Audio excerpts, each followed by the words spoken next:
retour pour un 59e épisode de Success Factory, toujours avec mon co-animateur, Monsieur Simon Yi de Wave & See. Mon nom, Jean-Michel Lépine. On est de retour avec un superbe invité aujourd'hui, Sidney Vingendaire, qui est le CEO de l'entreprise québécoise Teddy, qui est une entreprise qui œuvre dans le monde des avantages sociaux, mais qui révolutionne ce monde-là complètement à travers leur app, là.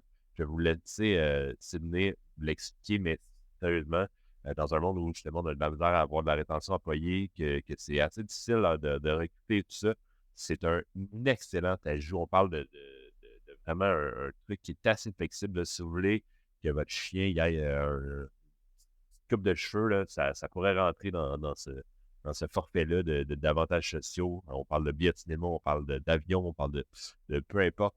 Tout y passe dans ce programme-là, destiné vraiment à améliorer là, la rétention employée, puis vraiment avoir un petit peu de fun à travers les avantages sociaux. C'est vraiment un plaisir de parler avec Sidney, un gars vraiment terre à terre, vraiment humain, qui je pense est vraiment à la bonne place, qui a un parcours entrepreneurial comme d'habitude, comme avec tous nos autres entrepreneurs, vraiment unusual. Mais c'est rendu où je pense qu'il est assis maintenant sur la bonne chaise en tant que CEO de Teddy. Puis c'était vraiment un plaisir de lui parler. Vraiment le genre de gars à qui j'aurais eu le goût de prendre une bière, de prendre un verre. C'est sûr que je vais l'inviter pour ça éventuellement parce que c'était vraiment un bon entrevue, un bon 45-50 minutes de podcast. Puis je suis sûr que vous allez aimer ça aussi. Si vous aimez le podcast, je vous rappelle, n'hésitez pas à aller nous laisser un petit like, un petit subscribe, un petit 5 étoiles sur votre plateforme de choix, Apple Podcast, Spotify et YouTube. Peu importe votre plateforme, ça aide à faire connaître notre podcast. Ça nous donne une petite tape dans le dos, là, surtout si vous écoutez le podcast de manière récurrente. C'est vraiment une belle petite tape dans le dos. C'est notre merci que vous nous dites, dans le fond. Et ça aide, ça encourage les petits algorithmes. Les petits algorithmes, on est à la merci de ça. Ça les encourage à faire connaître le podcast. Ça fait connaître des beaux entrepreneurs d'ici. Et merci de contribuer à faire rayonner ces entrepreneurs-là. Bref, je vous laisse à votre écoute sans plus tarder. Monsieur Sidney Vingendaire, toujours un plaisir. Bonne écoute, ma gang. Moi, ça me prend pas de petite bulle rouge, pas de signe de notification pour tout que je clear. Fait que j'ai comme trouvé une manière aussi de gérer ma boîte courriel professionnelle comme ça, c'est-à-dire tout ce qui c'est Thiago, je me souviens plus de son nom, je peux aller trouver un influenceur de productivité justement avec qui j'ai appris ça. C'est lui qui est le second brain, là, c'est comme ça son approche justement à la productivité. Puis une des choses qu'il dit, c'est traite ta boîte courriel comme étant un pipeline. Donc, c'est pas une destination, c'est une courroie de transmission à travers laquelle il y a des choses qui peuvent donner soit des tâches, soit c'est traité, ou soit c'est un actionable, ou soit tu le reportes.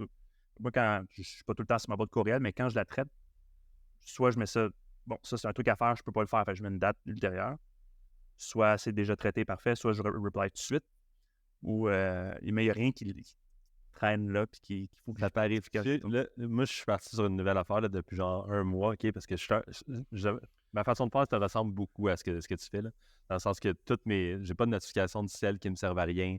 J'ai pas de notification sur mon Facebook qui ne servent à rien.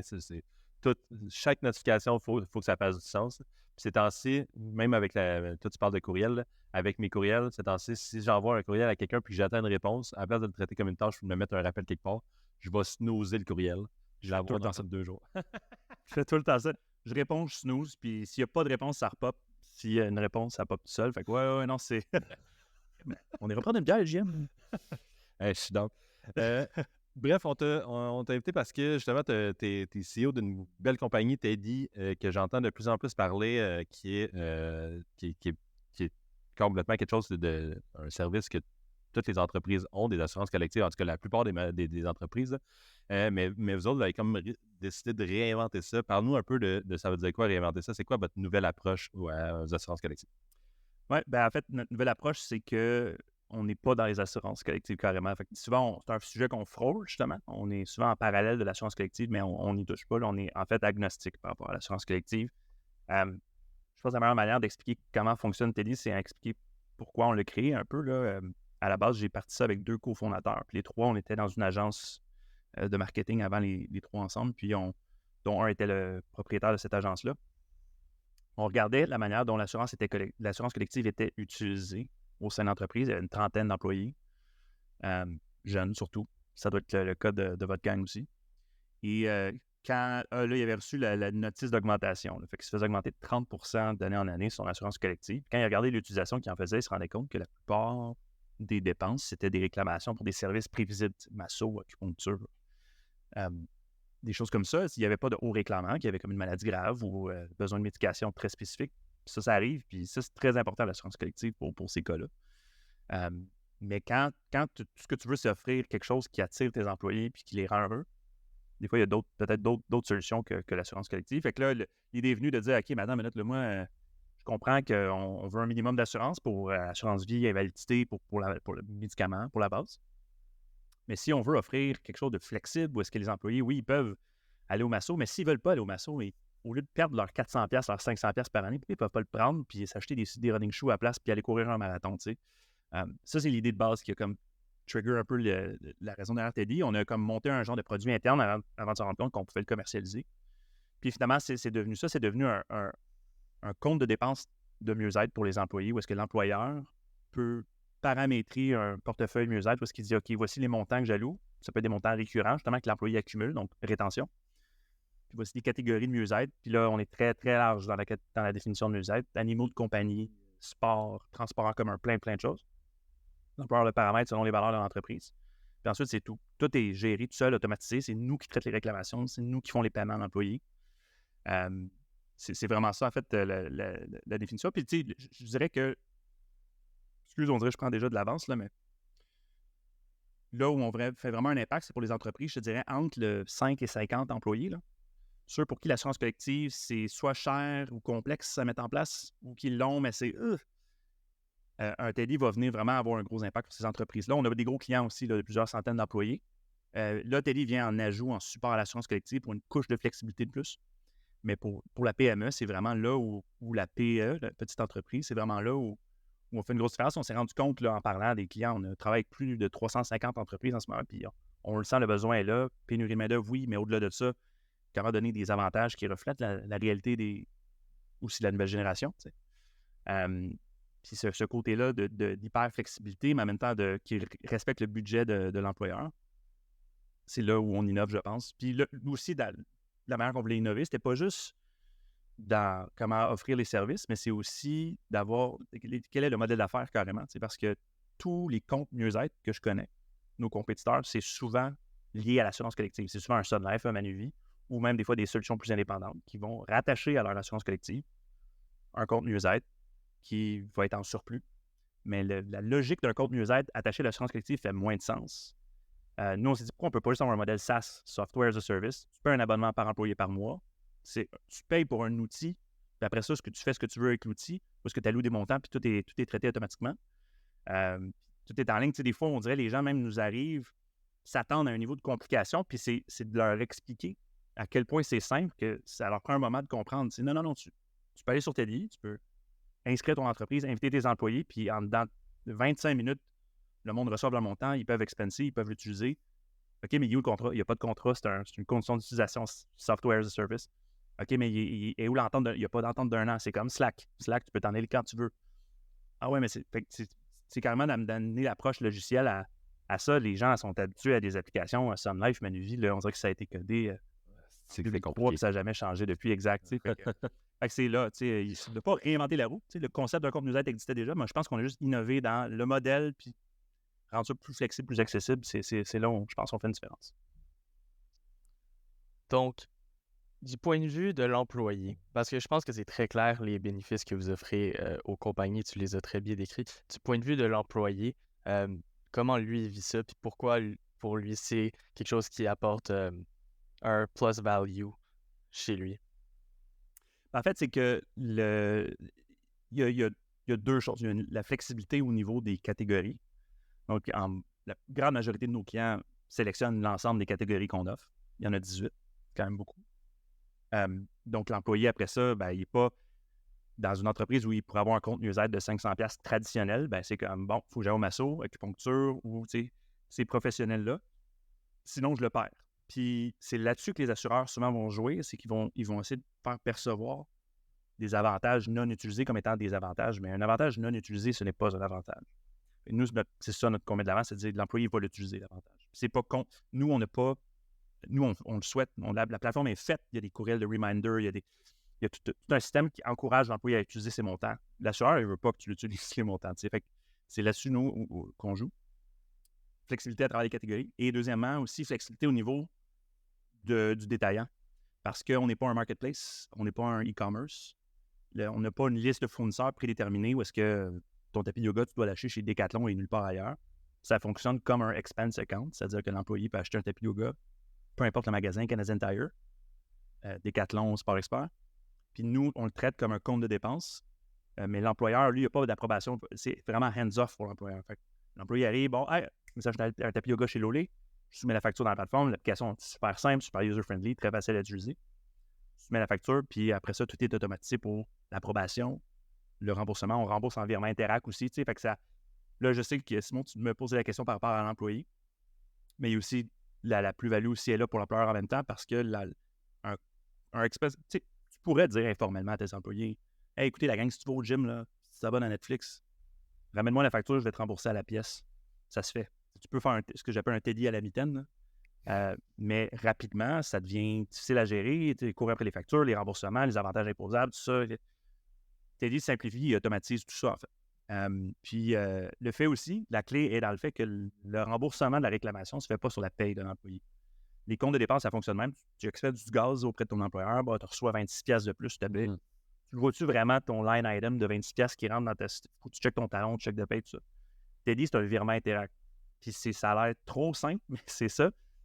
C'est vraiment le fait qu'il y a un geste qui est posé qui dit « Hey, ton employeur te rembourse ta visite au vétérinaire de 160$, boum, virement Interac, l'employé l'accepte. » Ça va dans... Fait que cette mécanique-là a beaucoup de valeur auprès de l'employé dans le sens où il voit l'avantage est concret pour l'employé. Je pense que ça rejoint beaucoup les jeunes, surtout que justement, vous disiez beaucoup de compagnies de PME, peut-être plus petites entreprises, beaucoup d'employés jeunes où on est habitué de se faire des virements. C'est dans la vie quotidienne tu sors avec tes amis, quelqu'un paye la facture et après on va s'arranger entre nous. On ne compliquera pas la vie du serveur, c'est nous on va gérer ça entre nous. Exact. Et puis c'est très concret, je sais, tu le vois dans ton compte arrivé.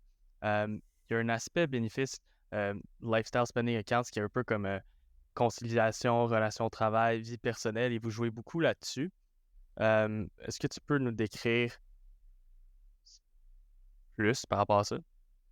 Ben, en fait, c'est qu'on s'est rendu compte, je vais un peu détourner ta question, mais c'est pas pour la détourner. En fait, c'est plus si je prends l'exemple des entreprises qui se posent des questions au niveau du travail hybride. Je pense que télétravail, travail hybride, on a beaucoup entendu parler. Puis là, justement, le balancier est en train de revenir. On sent les entreprises rappellent les employés au bureau, tout ça. Puis la question de la conciliation de vie personnelle, vie professionnelle se pose beaucoup en ce moment, justement. Là, quand tu travailles de la maison, ben là, tout ça émerge ensemble. C'est quand que la vie personnelle arrête, c'est quand que la vie professionnelle arrête. Puis une des choses que beaucoup d'entreprises n'ont pas trouvé de solution encore, c'est tous les avantages qui sont liés à l'environnement de travail. J'ai travaillé moi-même dans une agence, l'agence où est-ce que, d'ailleurs, on a eu l'idée derrière Teddy, où est-ce qu'il y avait un bol de fruits qui était livré 2 fois semaine, puis il y avait du café à volonté. Ben ça, c'est un avantage qui est lié à l'environnement de travail. Moi, si je décide de faire du télétravail, je perds cet avantage-là. Puis c'est une autre des raisons pourquoi je pense que Teddy est une solution qui s'adapte bien à cette réalité-là, c'est que après ça, comment tu te dis, OK, je vais shipper du café chez vous, puis là, ça devient compliqué, tu sais. Puis c'est poche de dire à l'employé, je t'augmente de 2$ par paye parce que je te paye le café que tu n'as pas. Un Teddy, je trouve justement, ça vient jouer dans ces cordes-là de dire, écoute, tu avais cet avantage-là, tu l'as plus, ou j'aimerais maintenant pouvoir compenser pour cet avantage-là. Voici un montant discrétionnaire. En même temps, c'est pas non plus du cash, où est-ce que tu peux acheter ton épicerie avec. T'sais. Ça, mettons, là, j'amène ça déjà dans, exemple, Teddy, on ne rembourse pas les réclamations d'épicerie, de loyer. Pourquoi? Parce que ça, c'est des besoins de base. C'est pas qu'on est contre les besoins de base, au contraire, c'est que ça, c'est le salaire. Le salaire couvre les besoins de base. Puis on veut que Teddy soit associé à des dépenses que l'employé, peut-être, ne pourrait pas se permettre de faire s'il n'y avait pas Teddy. Donc, de dire, son tapis yoga, est-ce qu'il se laisserait acheter? Peut-être pas, mais Teddy vient aider là-dessus. Fait que, c'est des discussions que j'ai eues avec des clients qui disaient, OK, ouais, mais attends, mais l'employé ne peut pas claimer son épicerie. Non, c'est pas qu'on ne veut pas couvrir ça, c'est qu'on veut justement permettre à l'employé à associer, t'aider à dire, attends, je peux me faire du bien, je peux m'accorder plus. Fait que c'est ça. Fait que donc, l'employeur de dire, regarde, voici un montant, voici des catégories quand même. Tu sais, j'ai des clients, mettons, une catégorie qu'on a, c'est service automobile. J'ai des clients qui ne la mettent pas, par exemple. C'est une des catégories peut-être qui est la moins sélectionnée parce que pour clients pour qui la valeur de pouvoir rembourser des services automobiles ne font pas partie de leur valeur d'entreprise, ils vont mettre de l'avant le transport en commun. Fait ils vont sélectionner la catégorie transport en commun. Tu sais. Fait que c'est une belle manière pour l'employeur de mettre de l'avant les valeurs. Puis après ça, l'employé, lui, a vraiment toute la liberté de pouvoir dépenser selon ses besoins réels. Tu sais, puis je me suis déjà fait demander, ben là, OK, je comprends les besoins, mais là, rembourser du Netflix, tu sais, tout le temps du mieux-être. Moi, je peux dire que pendant la pandémie, Netflix, c'était du mieux-être pour bien du monde. Alors, qui sommes-nous pour juger, tu sais? Fait qu'on va mettre des paramètres de base que l'employeur peut choisir, puis après ça, l'employé, c'est vraiment lui ou elle qui va pouvoir combler ces besoins-là. Donc, l'employeur peut vraiment décider de ce qu'il veut rembourser et tout ça. Si vous autres, c'est une liste de cases à cocher. L'employeur case des coches qu'il veut bien rembourser et tout ça. Exact. Ça, puis, en général, il en sélectionne toujours plus que moins. Là. C'est toujours préférable de donner de la flexibilité, mais si tu donnes trop de flexibilité, si tu permets toutes les dépenses, ben là, ça perd la valeur. La valeur est dans un peu de restriction. C'est de dire, voici des paramètres à respecter, mais dans ces paramètres-là, c'est toi qui choisis. C'est comme, on a remarqué, c'est une question qu'on s'est posée quand on a déterminé nos catégories qu'on rendait disponibles. Il y en a 18, comme j'ai dit. S'il y en avait 4, c'est trop restrictif. S'il y en avait 76, il y en a comme trop. C'est qu'il y a comme plus de valeur à Télé, tu sais. Fait que c'était de trouver cette balance-là aussi qui était intéressant au début. Ça va jusque où, mettons, justement, c'est quoi les plus les catégories, mettons, les plus funky? Je peux-tu aller couper les poils de mon chien que j'ai pas, là? Je peux-tu pogner La réponse à ça, c'est oui. Si vous allez sur notre site, là, teddy.app, tedy.app, en fait, on les liste là, sur le site, ils sont là, dans la page d'accueil. Il n'y en a pas de temps funky de ça, mais ce que je peux dire, par contre, ce qui est intéressant, c'est, moi, je constate, je vois le data qu'on a sur comment est utilisée la plateforme. Et les catégories les plus demandées, les plus utilisées, tant en termes de nombre de réclamations que de montants totaux réclamés, sont principalement animaux de compagnie, soins personnels, divertissement et voyage. Ça, c'est comme les 4, là, je voudrais qu'ils reviennent le plus souvent. Puis, tu sais, soins personnels, c'est assez large. Là. Ça peut être une visite au spa, ça peut être une crème pour le visage. Voyage, ça peut être un Airbnb, comme ça peut être un billet d'avion, comme ça peut être un camping à la CEPAC. Donc là, ces 4 catégories-là reviennent souvent, puis on s'entend quand même. Soins personnels, ça dépend parce que ça inclut certains, comme une visite au spa, par exemple. Donc, des fois, ça, c'est couvert par l'assureur. Mais c'est toutes des choses qui sont généralement pas couvertes par les avantages sociaux traditionnels. Donc, c'est ça qui est intéressant, tu sais. Puis, animaux de compagnie, en est un qui m'étonne dans le sens où, clairement, j'ai un chien, je trouve ça le fun d'avoir un chien, puis je comprends que les gens... Mais c'est vraiment une des plus populaires de loin, là, tu sais. Fait que c'est quand même drôle. Puis ça, regarde, un chien, en tout cas, je peux te dire JM, je sais que toi, t'as pas de chien, mais ça fait sourire. ça apporte du bonheur dans ma vie. Ben, je peux croire, puis connaissant des gens qui ont des chiens, je pense qu'ils vont relate aussi. C'est quoi, parmi les 4, justement, que tu nommes les 4 catégories, c'est quoi celle qui en a le plus? Carrément, c'est quoi votre top 1 catégorie de dépenses? Écoute, la dernière fois que j'ai regardé, ça fait 2-3 mois, fait que ça a dû changer, mais c'est... tu sais quoi, j'en ai loupé une, c'est vie active. Fait que on fait un top 5, là. Vie active, soins personnels, animaux de compagnie, voyage et divertissement. Vie active est clairement celui qui revient le plus. Bon, juste parce que... Cours, on parle de... vie active, en fait, on est plus large que précis. Souvent, là, on ratisse large. Matériel sportif, équipement de plein air, équipement de mise en forme, abonnement à des gyms, abonnement à des cours, compétitions sportives. Donc, tout ce qui est lié à bouger. Puis oui, il est populaire parce que les gens aiment se faire rembourser ces dépenses-là, mais aussi parce que c'est la catégorie qui est la plus sélectionnée par les employeurs aussi. Les gens aiment... les employeurs aiment savoir que leur investissement s'en va dans des choses qui rendent l'employé plus en santé. T'sais. Donc, c'est hyper logique. Les gens ils aiment Tedly, c'est intuitif pour les employés. Vous commencez ça à 3. à l'intérieur de Teddy, ça se passe comment, votre croissance? Écoute, c'est une bonne question parce qu'on a bon, je pense que chaque parcours entrepreneurial est différent, puis il n'y a pas y a pas une voie à suivre, là. Mais ça s'est passé quand même de manière particulière parce que au début, j'étais le seul à temps plein. Donc, on a démarré l'idée. Mon partenaire Pablo a eu un engagement professionnel. En fait, il a dû vendre il a vendu son agence à une plus grosse entreprise. Et donc, il est arrivé un moment après plusieurs mois qu'on avait commencé le projet. Moi, j'étais dans le temps plein. Pablo était là à temps partiel. JF était là à temps partiel. Puis, JF et Pablo travaillaient à temps plein dans l'agence. Puis, Pablo a vendu son agence. Et donc, il est venu vers moi en 2021. Puis, il me dit, moi, à ce moment-là, là, dans ma tête, j'étais l'opérateur de la start-up de mon partner et ami Pablo. Puis, il m'a dit, Sidney, j'ai un gros engagement. Je vais avoir une période là, de 2 ans où est-ce que je dois être à temps plein dans mon agence pendant que, justement, elle est en acquisition. Donc, voici les clés de Teddy. C'est à toi maintenant. Donc, je me suis un peu fait donner ça comme ça, puis je savais pas trop quoi en faire parce que moi, je me suis jamais défini comme étant un entrepreneur. Même que, ayant travaillé plutôt en politique, dans le mouvement de gauche, ou NPD, tout ça, pour moi, c'était pas une voie qui m'interpellait, du tout. J'étais plus, justement, plus implication politique.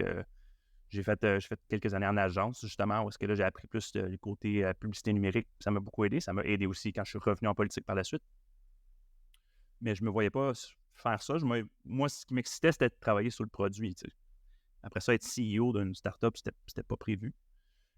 Puis à ce moment-là, j'ai dit OK. Puis ça m'a pris un bon 6 mois avant, pas que j'aille le titre de CEO, je l'avais, mais avant que je l'accepte de l'avoir, puis de dire OK, I guess que je suis CEO de Teddy, puis de l'accepter. Puis après ça, ça a commencé assez doucement. Là, on a eu un moment où est-ce que il y a eu un espèce de point d'inflexion dans le temps où est-ce que un de nos clients, on avait très peu de clients, peut-être 7-8 clients, 7-8 entreprises qui utilisaient Teddy. Notre client, par pur hasard, est tombé sur une journaliste qui est rentrée en contact avec lui. C'était un restaurant. Puis il avait demandé « Hey, comment vous faites face à la pénurie de main-d'œuvre? » Puis il a dit « j'utilise Teddy pour comme bonifier ma marque employeur, puis lors des entrevues avec des candidats, pour pouvoir leur dire hey, on a un compte de dépenses pour plein de dépenses flexibles. » Puis il a comme dit, ça a un impact direct sur le recrutement et la rétention de mes employés. Fait que là, je me suis fait contacter par cette journaliste-là, du Journal de Montréal. Entrevue, article, puis là, quand l'article est sorti, le lendemain, la recherchiste de Arcan m'appelle. Puis elle me dit « Hey, j'ai lu l'article, j'aimerais ça faire une petite entrevue. » Elle me fait une petite entrevue préenregistrée. Le lendemain matin, pendant que ça joue à Arcan, je me fais appeler par la recherchiste de Nathalie Normando. Puis je lui ai dit « Tu veux-tu faire un 20 minutes avec Nathalie tantôt? » Je dis « OK. » Fait que là, tu sais, j'ai comme fait une tournée médiatique en 3 jours. On a fait le Journal de Montréal, 2 émissions à 98.5, dont l'émission la plus écoutée. Puis là, vraiment, il y a eu un point d'inflexion à partir de ce moment-là. Le mot s'est passé, puis là, on est passé rapidement de 7 à 125 clients. Bon. Puis depuis, pendant longtemps, on a surfé là-dessus. Puis là, JF, un de mes 2 cofondateurs, s'est finalement joint à l'entreprise à temps plein il y a 1 an. Les 2 ensemble, on a travaillé dessus. JF, lui, a un côté beaucoup plus vente, commercialisation. Fait que, on a mis en place des campagnes de marketing numérique. Mais ça reste encore que c'est l'espèce de notoriété de ces articles-là sur LinkedIn Ads beaucoup, qui génère qui fait notre lead gen pour la plupart. Mais ça reste beaucoup encore le bouche à oreille, ces articles-là présents sur les médias sociaux qui a comme généré notre croissance. Puis, tu sais, déjà en 1 an, j'ai envoyé un chiffre l'autre jour, je pense qu'on a grandi de 225% en 12 mois. C'est sûr que plus c'est early stage, plus c'est facile de doubler d'année en année, mais là, comme je vous ai dit, on est à plus de 300, on a atteint 360 entreprises, près de 6000 employés dans la plateforme. Fait que ça a vraiment une très belle croissance. Puis, on a eu là, jusqu'à alors, on avait fait faire tout notre développement par une agence externe. Puis finalement, on a engagé notre tech lead il y a 2 mois de ça à peu près. Fait que là, maintenant, le développement est à l'interne. Puis on avance vraiment vite. Mais ça, c'est, tu sais, ça reste qu'on est encore 3, là. C'est quand même petit. Puis, par contre, notre but, c'est soit pas qu'on soit 80 dans 2 ans et demi, c'est soit qu'on fasse des revenus comme une entreprise de 80 employés, mais qu'on reste lean, tu sais. En automatisant les opérations en interne, en gardant ça super, super justement automatisé, numérique, self-on-board. Donc, comme je l'ai dit, Teddy, oui, on prend encore le temps parce qu'on est à cette étape-ci, on prend encore le temps, si besoin est, d'accompagner le client pour du onboarding, tout ça. Mais Teddy, c'est une plateforme libre-service. Là, n'importe qui, si vous voulez à Wavency, on s'en reparlera après. Si vous voulez offrir Teddy, par exemple, vous pouvez le faire sans me parler. Juste vous avez sa plateforme, vous inscrivez, rentrez la méthode de paiement, puis tout est là. Fait que notre but, en fait, c'est de pouvoir grossir avec ce qu'il appelle du product-led growth, là, c'est-à-dire la croissance qui est vraiment menée par le produit en tant que tel. Puis qu'on a, oui, il y a des efforts en marketing à faire, mais c'est tout. Il n'y a pas besoin d'une équipe de vente de 12 personnes là, qui font du cold calling. Félicitations pour votre croissance. C'est vraiment cool de voir si vous êtes 3, mais d'avoir 300, presque 350 entreprises, puis 600 employés, c'est pas rien. Comment que ça se passe justement le fait d'être 3 pour gérer ce volume-là? Parce qu'on sait que quand c'est des petites équipes, des fois, puis surtout 3 leaders dans une équipe, des fois, ça peut faire des clashs. Est-ce que ça se passe bien de votre côté depuis votre début? Je ne sais pas si ça aiderait que vous fermiez votre caméra, mais je pense que mon Internet rush solide parce que ça a super coupé quand tu parles des JM. On y va pour un triple ferme, mettre sur la caméra, ça va être une première fois. Ouais. OK. Désolé. Fait que je repars. Mais non. Je repars dans la question. Ça va moins pire. Fait que félicitations pour ta croissance. C'est vraiment fort. Vous êtes déjà presque à 350 entreprises. C'est beaucoup de volume, j'ai l'impression, pour 3 personnes. Est-ce que ça se passe bien, justement, à 3 personnes? J'ai l'impression que quand on est une petite équipe, aussi que c'est plusieurs leaders, que souvent, il va y avoir des clashs.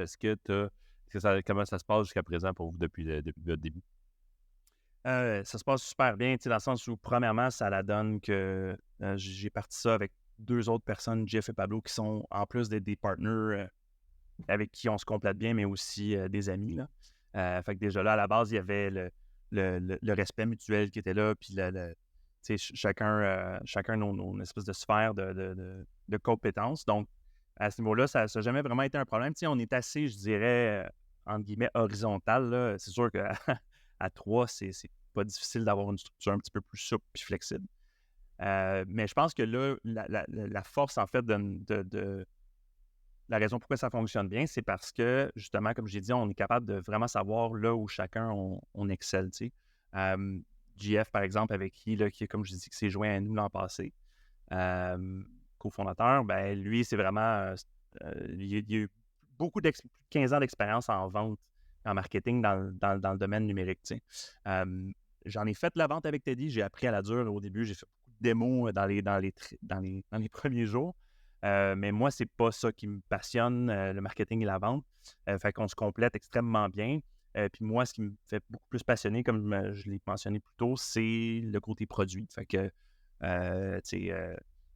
design thinking, puis comment améliorer la plateforme de manière incrémentale, puis regarder l'utilisation, prendre des décisions qui sont basées sur les données pour améliorer l'interface, pour rendre la plateforme encore plus autonome. Puis ça, c'est un côté que j'ai, que lui, Jeff, niveau justement geek, il l'a moins, puis moi, je l'ai beaucoup. Là, fait que justement, on se complète extrêmement bien. Puis il y a Pablo, là, que j'ai mentionné, le 3e cofondateur, qui est en ce moment en congé de paternité, qui lui va se joindre à nous à temps plein là, à son retour, donc au début du mois de septembre. Puis lui, comme j'ai dit, il était président et fondateur de sa propre agence de marketing là, pendant plus de 17 ans. Fait que lui va venir se rajouter à ça, puis on va avoir une espèce de stack professionnel très complémentaire là, en haut de l'entonnoir de Pablo qui s'occupe du marketing. Ensuite, Jeff en dessous qui s'occupe partenariat, vente, plus des gros clients. Puis après ça, tu as moi en dessous qui est comme le produit en tant que tel qui vient justement s'assurer qu'il y a de la rétention auprès de notre clientèle. Là. Fait qu'on est vraiment un trio très, très complémentaire.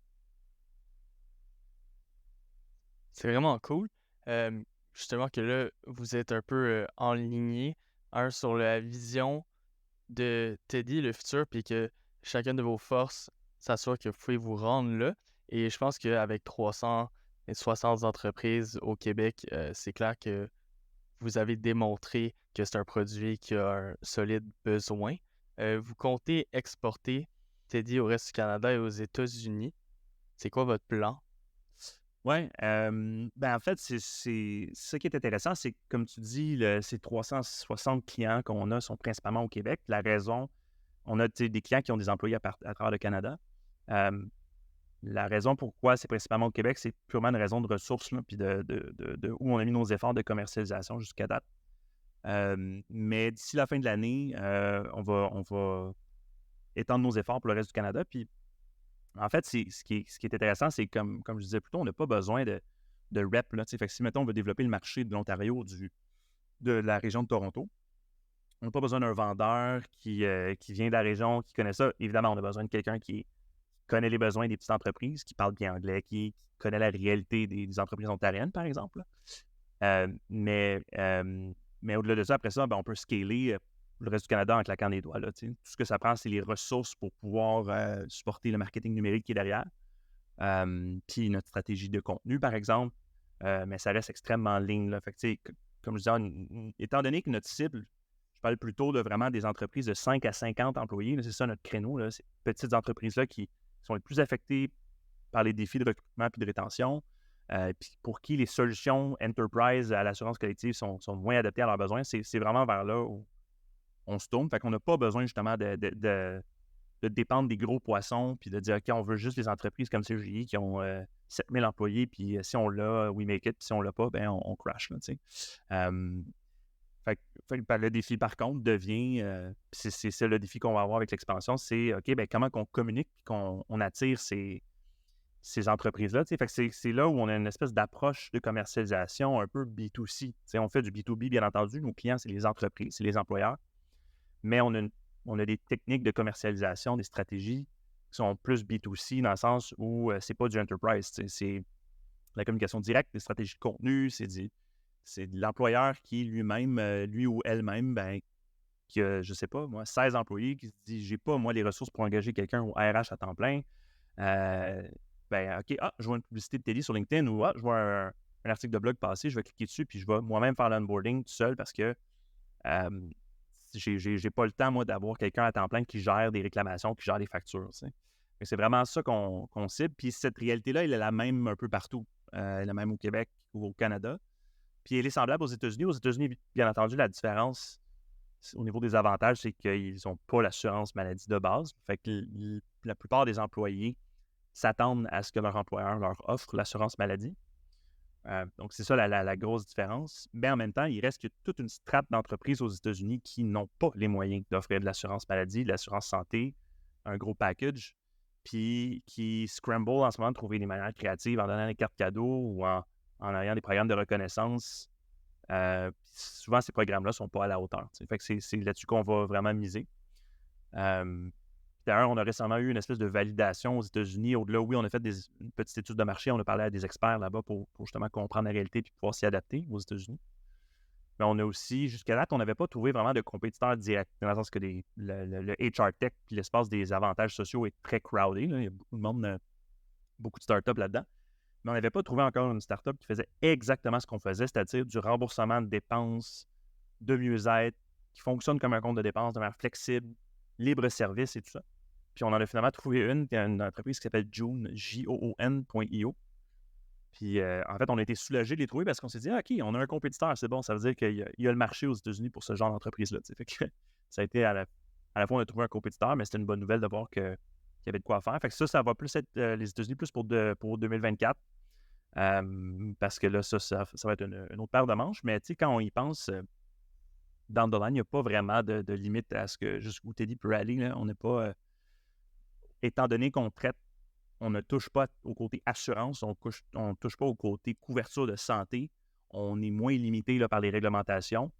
C'est juste une question fiscale de s'assurer qu'on est, pardonnez l'anglicisme, compliant au niveau fiscal. Mais ça, c'est pas un niveau de complexité semblable à tout le côté santé. Là. Fait que ça va être un beau défi, mais on a très hâte parce qu'on voit l'attraction qu'on a au Québec. On se dit, OK, il y a moyen vraiment de faire 10x là, au cours de la prochaine année et demie. Aucune limite, fait qu'on vous voit sur la Lune en 2025. Exactement. Non, mais mais tu sais, dans le sens où l'affaire aussi, qu'est-ce qu'on va avoir plus on grandit, c'est la masse critique. Tu sais, on en a une petite masse critique. 6 000 employés, ça commence déjà à quelque chose. Mais là, quand on va commencer à avoir 25, 50, 100 000 employés dans la plateforme qui l'utilisent, mais cette masse critique-là va devenir très intéressante pour amener des avantages supplémentaires qui sont exclusifs à Teddy dans la plateforme. Puis là, vraiment, sky's the limit en termes de ce qu'on est capable de faire rendu là. Vous avez un modèle d'affaires, quand tu me l'expliques, qui fait vraiment, vraiment du sens. Je pense qu'il y a vraiment la seule difficulté du fait que c'est tellement simple que les gens ont de la misère à comprendre, mais je pense que votre modèle d'affaires fait vraiment du sens. Puis de le faire en SaaS, que ça ne vous prend pas de temps, c'est ça qui vous permet justement d'avoir beaucoup de volume, de charger pas trop cher, d'être intéressant pour les PME. Exact. De comme avoir ce gros volume-là. Puis le SaaS, justement, je pense, fait vraiment beaucoup de sens. Par contre, moi-même, qui est un agent marketing, à partir d'un SaaS, dans ma tête, je suis à des kilomètres là, de faire ça. Comment vous avez fait pour comme, créer cet outil-là? Comment vous avez développé cet outil-là? Ben, en fait, est-ce que tu parles au point de vue carrément technique, là, comment qu'on a abordé le... Ouais, ben, c'est une bonne question.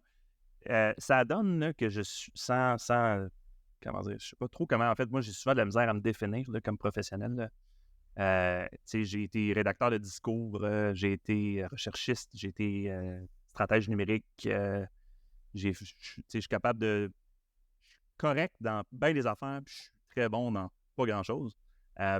Donc, je suis capable de coder des années, écrire, mais je ne suis vraiment pas un expert dans ces sphères-là. Donc, je pense qu'au début, c'était une bonne chose, justement. Là, justement, je grandis moi-même avec Teddy. Plus Teddy se spécialise, plus Teddy devient professionnel, plus je le deviens aussi. Mais au tout début, j'étais justement un genre de jack of all trades qui pouvait faire un peu tout. Fait qu'on le développement, on l'a fait faire à l'externe, comme je l'ai dit, par une agence. La programmation en tant que telle.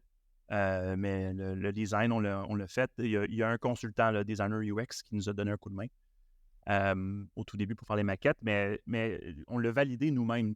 Comme j'ai dit au tout début, le besoin est venu du fait que l'agence de mon partenaire, Pablo, c'était pour répondre à son besoin qu'il lui avait en disant « Hey, je peux-tu offrir des montants qui sont flexibles à mes employés? » Fait qu'on s'est dit « OK, on préfère ça comme ça, ça comme ça. » Puis on a comme notre MVP, on l'a fait in-house, on a pu le tester.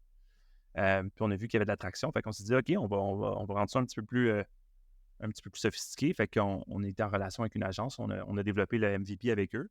Avoir à tout refaire aujourd'hui en mi-2023, j'aurais sûrement fait avec du no-code.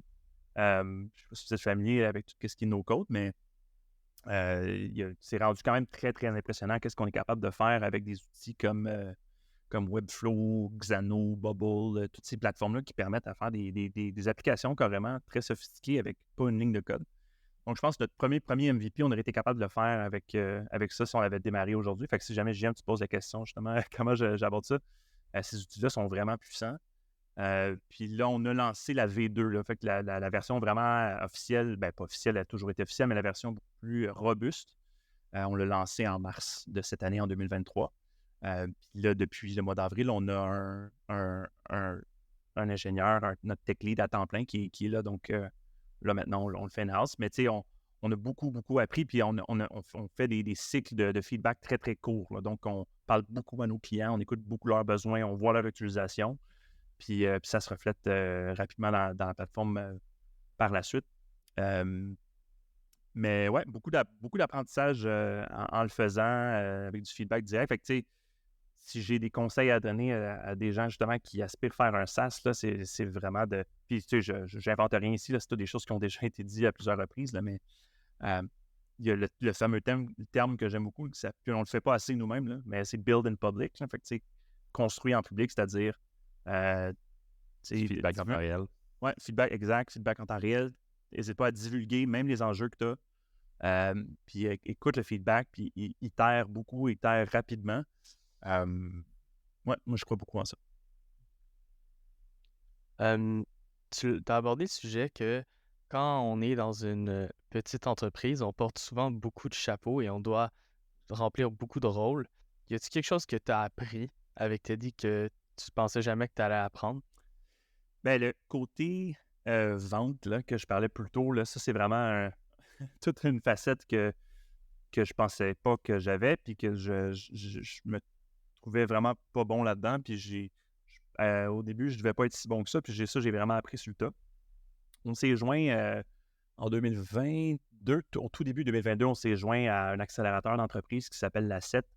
Ils sont basés à Sherbrooke, mais ils incubent des entreprises de partout au Québec. Puis là, eux offrent beaucoup de services, dont du service de coaching. Puis ça a été vraiment un game changer pour moi là, d'avoir un coach qui vient un peu me sortir des fois de la tête de l'eau puis qui m'aide à avoir une approche plus globale, une vision et tout ça. Mais qui m'a aussi aidé dans tout ce qui est, comment faire de la vente, carrément. Puis, tu sais, borderline, moi, j'arrivais quasiment de reculons avec la vente en me disant « vendre, c'est pousser ta bébelle. » Puis, tu sais, j'arrivais quasiment sur des onboarding en disant « Je m'excuse, là, tu sais, c'est une blague, là, mais... » Puis de comprendre, tu sais, puis c'est mon coach qui m'avait dit ça, il disait « Écoute, Sidney, là, il dit, est-ce que Teddy répond à un besoin? » Tu sais, oui. Est-ce que ce besoin-là, tu le combles? Oui. Bon, ben, c'est tout. Tu as juste besoin d'expliquer ça à ton client potentiel. Puis la vente, c'est principalement de l'écoute. Fait que, écoute les besoins, réponds aux besoins. Puis ça peut arriver aussi que tu ne réponds pas à ce besoin-là, puis le fit, il n'y a pas de fit, puis pas besoin de t'ostiner, pas besoin d'y enfoncer dans la gorge. Tu sais. Tous ces apprentissages-là, ça m'a vraiment aidé à approcher la vente d'une autre manière, de dire non, la vente, c'est d'écouter, puis de deux, après ça, d'avoir de l'empathie envers les défis de ton client potentiel, puis d'expliquer comment tu peux subvenir à ces besoins-là. Puis l'important, c'est d'y croire. Fait que c'est pour ça, je pense que ultimement, dans la vie, je pourrais pas, je pense, dans un emploi futur, être vendeur pour une entreprise, mais d'avoir ma propre plateforme, d'être entrepreneur, puis de vendre ma solution auquel je crois que j'ai construit. Ça, c'est venu naturellement parce que la croyance est là pour vrai, tu sais, puis ça m'a vraiment aidé. Fait que ouais, c'est vraiment là-dessus, je te dirais, tu sais, puis oui, j'ai grandi beaucoup au point de vue technique, là, je veux dire, j'ai toujours programmé, mais en travaillant avec des développeurs, des ingénieurs vraiment, vraiment compétents, ben moi-même, j'ai quand même amélioré qu'est-ce qui est programmation, puis architecture d'information, architecture informatique, qu'est-ce qui est dans le cloud et tout ça. Ça, j'ai énormément appris là-dessus, mais ça, c'était quelque chose qui m'a toujours intéressé et dans lequel j'ai toujours grandi. Mais là, vraiment, d'apprendre le côté vente, ça a été vraiment une révélation pour moi. Ouais, je suis un peu jaloux, honnêtement, parce que c'est un des skills que je pense qui est le best, mais pas juste en entreprise. C'est bon de savoir se vendre soi-même, autant si tu veux avoir une nouvelle relation dans n'importe quoi, dans n'importe quel aspect de la vie, je pense que c'est bon. C'est un skill que j'aurais aimé ça développer, mais pour reprendre un petit peu qu'est-ce que tu dis par rapport à ça, tu sais, vendre quelque chose qui apporte quelque chose, c'est plus facile à vendre que de vendre une balayeuse qui est trop chère. Que si tu crois à ton produit, c'est le vendre, ça va se faire tout à fait naturellement. Puis j'imagine que c'est un petit peu ça que tu as remarqué là, depuis. Exact. Puis, tu sais, ce que je me rends compte, c'est que les gens, ce qu'ils cherchent, moi, le premier, c'est l'authenticité, tu sais. Puis je pense que c'était une notion que j'avais, peut-être un jugement négatif que j'avais par rapport à la vente avant, c'était de croire que la vente, c'était en soi pas authentique. Mais je me suis rendu compte que non, c'est possible d'être tout à fait authentique. Puis de transmettre cette authenticité-là à travers des discussions pour que les gens, justement, ils ne sentent pas que tu essaies de leur vendre de quoi, mais qu'ils comprennent que tu réponds à leurs besoins. Fait que ça a vraiment, ça a vraiment ouvert mes yeux à tout ce côté-là que je ne connaissais pas. Sidney, à chaque entrepreneur son parcours. Toi, j'ai l'impression que tu en as un quand même drôle. Tu as parlé de l'agence marketing, là, tu es rendu sur un SaaS. Tu as parlé d'avoir travaillé justement un petit peu pour le NPD. Fais-moi ton parcours rapide de comment tu t'es rendu justement à Teddy. Écoute, rapidement, là, parce que c'est un peu éclectique, mais j'ai fait une maîtrise en sciences politiques en me disant, en fait, en ne sachant pas trop où ça allait me mener. Ça a donné que j'ai fait un stage pendant ma maîtrise dans le bureau d'un député, Alexandre Boulris du NPD.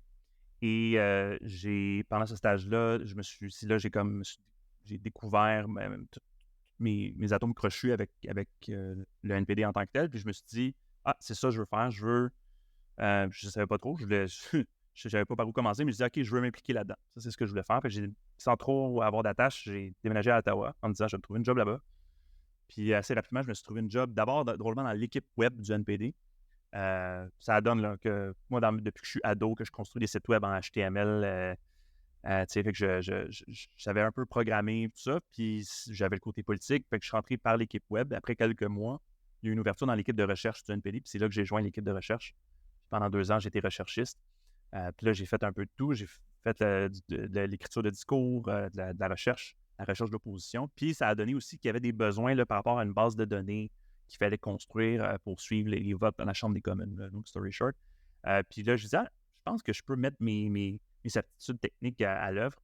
Fait que j'ai appris à programmer en Python, puis j'ai programmé une solution de web scraping, en gros, là, pour aller chercher des données, puis monter cette base de données-là.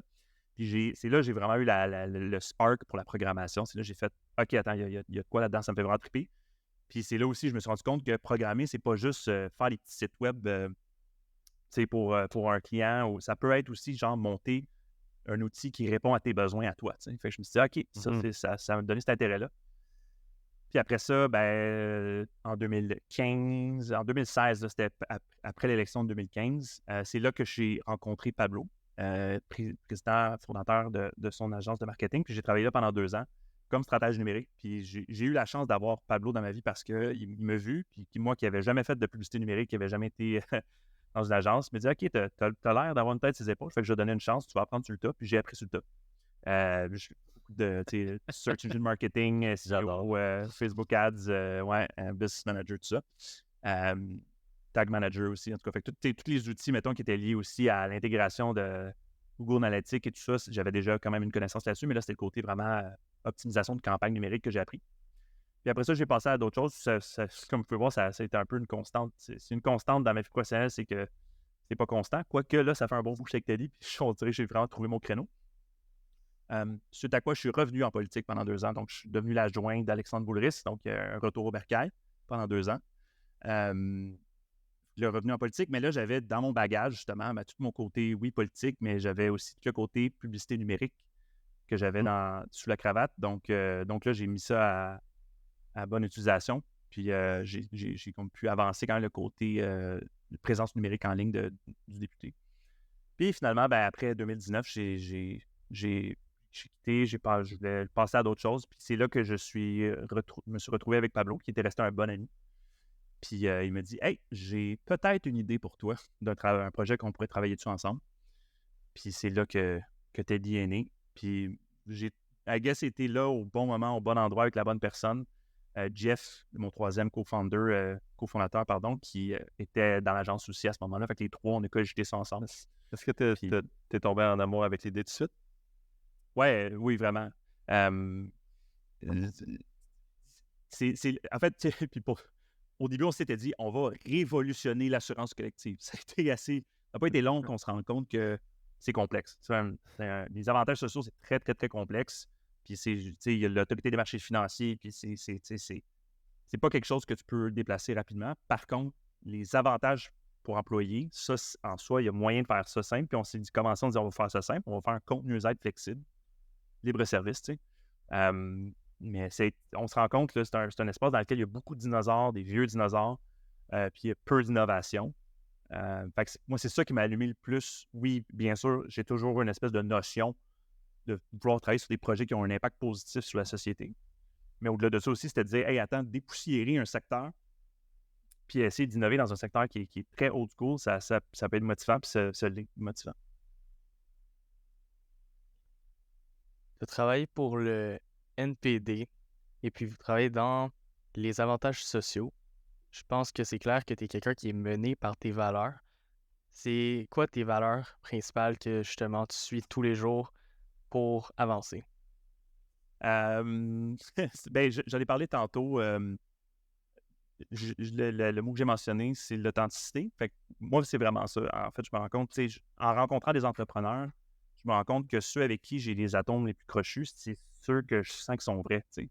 Puis croire en son projet, c'est possible d'être authentique en même temps. Là, du monde qui croit vraiment en leur projet. Puis moi, c'est ça que je trouve attirant, mais pas quand ça devient justement de l'espèce de vente négative, là, où justement où tu sens là, qu'il y a quelque chose derrière, il y a anguille sous roche. Moi, vraiment, là où quand je rencontre des gens, ça clique. Là où je me sens vraiment à ma place, c'est quand je suis moi-même. Donc, d'être authentique puis de pouvoir être vrai. Moi, c'est ça qui me drive en général dans la vie puis dans ma vie professionnelle. Ouais, honnêtement, j'allais aller plus loin, mais je pense que c'est vraiment ça, c'est l'authenticité. Très fort, ça me rejoint énormément. Puis je vais être preneur sur la bière que tu m'as dit tantôt, c'est sûr. Parce que Génial. je pense qu'on va avoir des belles conversations. conversations. Ouais, puis en plus, tu es un fan de basket. Moi, tout, Oui. tu suis ça. Moi, je suis juste les résultats, sauf je regarde pas de game. Je dois Ah, ben, moi, vas-y. j'ai écouté, non, mais j'ai écouté les playoffs au complet avec ma conjointe que j'ai convertie. Donc, ouais, j'étais super content. Justement, on était rendu à la finale, puis elle a dit genre, ouais, Jokic, j'ai moins de bonnes games aujourd'hui. J'étais comme, that's it, j'ai réussi à convertir ma conjointe au basket. Mais ouais. Ton sentiment d'accomplissement passe par ta conjointe qui dit un commentaire sur Jokic, j'aime ça. Ouais, c'est ça, exactement. Ah, puis là-dessus, en fait, juste pour mentionner, j'ai une gang d'amis, puis j'ai rejoint le sujet, on parlait tantôt du NPD, là, j'ai des amis, je me suis fait au tout début au NPD, là, des amis, je me suis fait en 2012. Fait que ça fait 10 ans qu'on est amis aujourd'hui. Que c'est eux, en fait, je n'étais pas vraiment fan de basket à l'époque, c'est eux qui m'ont fait découvrir la NBA. Ça a commencé par un match de pré-saison au Centre Bell en 2012, justement, non, 2013, pardon. Toronto Et, qui fait de temps en temps. Exactement. Puis, suite à ça, l'idée était lancée, hey, on pourrait aller voir un match à New York ou à Boston, tout ça. Puis, depuis, ça fait, je pense qu'on l'a fait 10 fois. Ouais, fait qu'une fois par année. Oh, On l'a wow. fait en pandémie, mais on l'a refait une autre fois. On visite une ville aux States. Cette année, c'était à Atlanta. On fait une ville par année, on visite, on passe un week-end, on va voir du basket, on passe un week-end entre amis, puis c'est vraiment le fun. Fait que, ouais, non, le but, c'est de se rendre à 30. On va voir à quel état on va être. Il en reste 20, fait que on va voir à quel état on va être dans 20 ans, mais ouais, non, je suis un gros mordu. Ça va être des bons voyages quand vous allez commencer la côte ouest, mais s'il y a des bonnes équipes dans ce coin-là. Oui, ben l'équipe où est-ce qu'on a fait, c'est Denver. Ça, c'était vraiment le fun. Quoi que c'est arrivé en mars 2020, en rentrant, on avait très, très peur d'avoir attrapé la COVID. Hey, j'avais parlé de ça, un petit segue avant qu'on termine, mais mars 2020, fait que là, tout le monde sait que c'est le début de la COVID. J'avais des billets pour les Raptors. Puis si on cancellait ça comme 4 jours avant, j'étais là. C'est sûr que tu me niaises. Ça fait 3 fois dans ma vie que ça arrive des choses de même que me fais canceller mon show une semaine avant. Ah non. Ah non. Ben, nous, on avait pas trop prendre de temps, mais nous, on s'était dit qu'on avait une malédiction parce que à chaque voyage qu'on faisait, la star de l'équipe était toujours blessée. Fait qu'on est allé voir quand on était allé à San Antonio, c'était contre les Pays 4, il y avait Anthony Davis à l'époque, puis Anthony Davis était blessé. Quand c'était contre les Bucks, Antetokounmpo était blessé. Puis finalement, cette année, on l'a eu, c'était Celtics contre Atlanta, puis Jason Tatum était là, puis Trae Young était là. Fait qu'on était contents. On a brisé finalement la malédiction après 10 ans. Les fans de sport, des malédictions, name a more dynamic duo. Bref, merci beaucoup, Sidney. C'était un plaisir de m'entretenir avec toi. Normalement, je fais en sorte, la dernière question, on nous demande à notre invité de se plugger, de comment faire affaire avec toi. Tu l'as quand même bien dit, mais c'est ça, en fait, c'est juste d'aller sur le teddy.app, s'inscrire, puis tu dis que tout le sens est assez intuitif pour pouvoir commencer ça là. Exact, tedy.app, teddy.app. Tout est pas mal là, tout est pas mal libre service, donc pas besoin de nous contacter. Si jamais il y a des questions, bonjour@teddy.app, ça va me faire plaisir de répondre, mais ouais, c'est comme ça que ça se passe. That's it. Allez voir ça, la gang, c'est vraiment de quoi d'intéressant. Puis je pense que c'est un bel ajout, justement, dans un monde où il manque d'employés partout. Je pense que c'est un beau truc cool à mettre de l'avant, qu'on peut payer son billet d'avion ou faire couper les poils de son chien si ça vous chante. Bref, encore une fois, un gros merci, Sidney. C'était un plaisir de te recevoir. Puis on se tient au courant. On se parle bientôt, c'est sûr. Merci les gars, à bientôt.